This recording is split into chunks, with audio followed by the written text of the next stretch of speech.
and approximately each year 250 houses being demolished in the Negev. And if you take, each house, approximately 6 people live in each house, and you do arithmetic, 6, 250, triple it, and you have some, serious numbers of houses being demolished every year. And the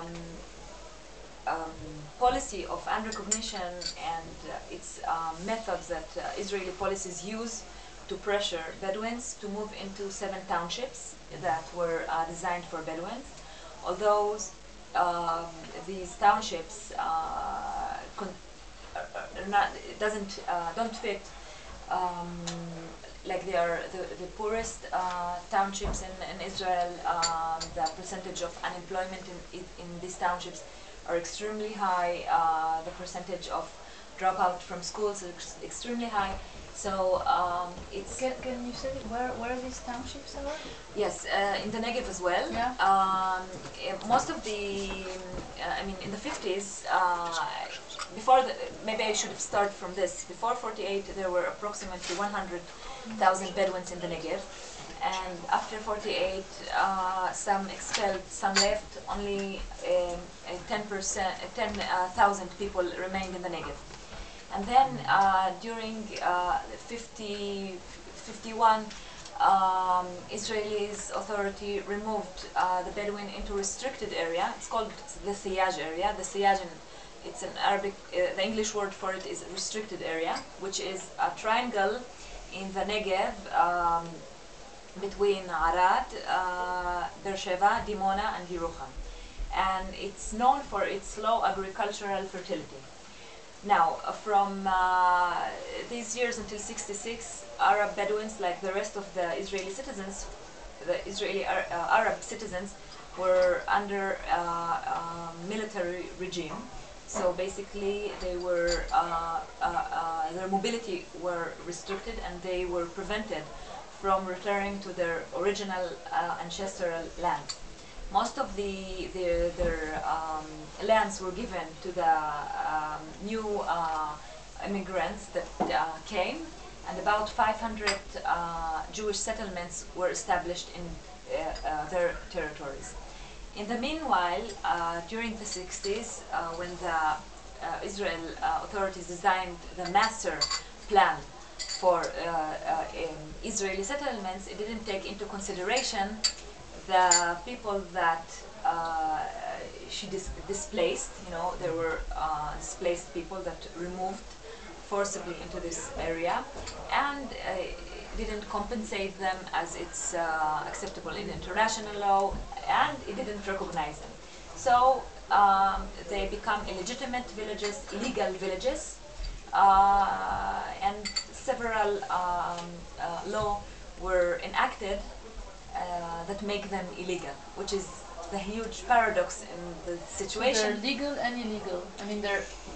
They're illegal according to the Israeli law because they are not part of the master plan, and in specific the construction and building law from 63, if I'm not mistaken. When you say master plan, it's like the zoning. Zoning, yes, the zoning, yes, the zoning plan. Exactly, the zoning plan that decide, the borders of each village, of each settlements, Jewish settlements.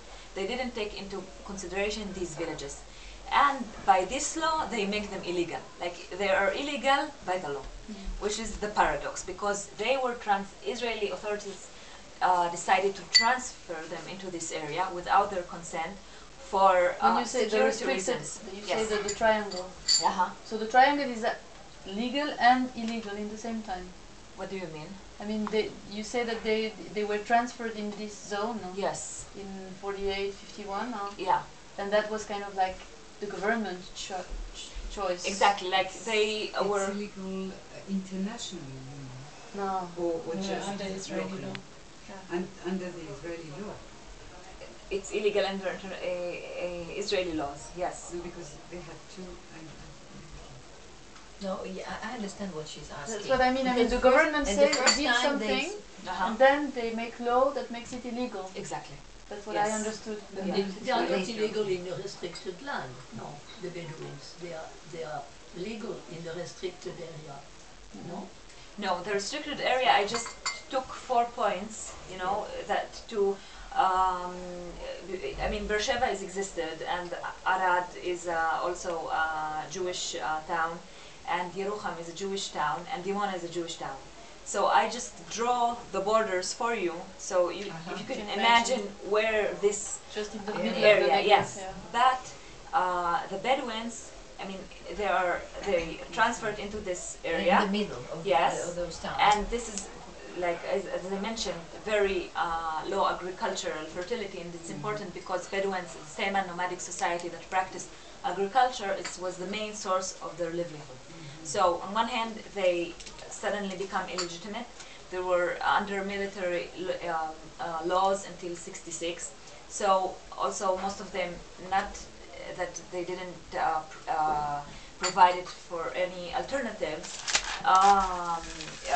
they become illegitimate, but also they didn't provide with any alternative of education or work, etc., because there were no schools during this period, and you know, generation, the right of education denied from the generation of Bedouins. Only few that have the economic ability and other abilities could have studied. For instance, my father was sent to boarding school in Nazareth because my grandfather had the abilities. So it's as a result, and it's mainly men, not women. That's why if you take the Bedouins and compare them to the other Palestinian minority, for instance, the Galilean, Haifa, and Nazareth, you will see that we are struggling in different areas. We just, you know, started to talk about more educated people. Only 2% of Bedouins are finished higher education in universities, etc. 65% of Bedouin women above the age of 35 are illiterate. 90% of Bedouin women are unemployed. 60% of Bedouins from the unrecognized Bedouin villages drop out from schools. And we're talking about a very young society. 60% of the Bedouin society below the age of 18. So imagine. So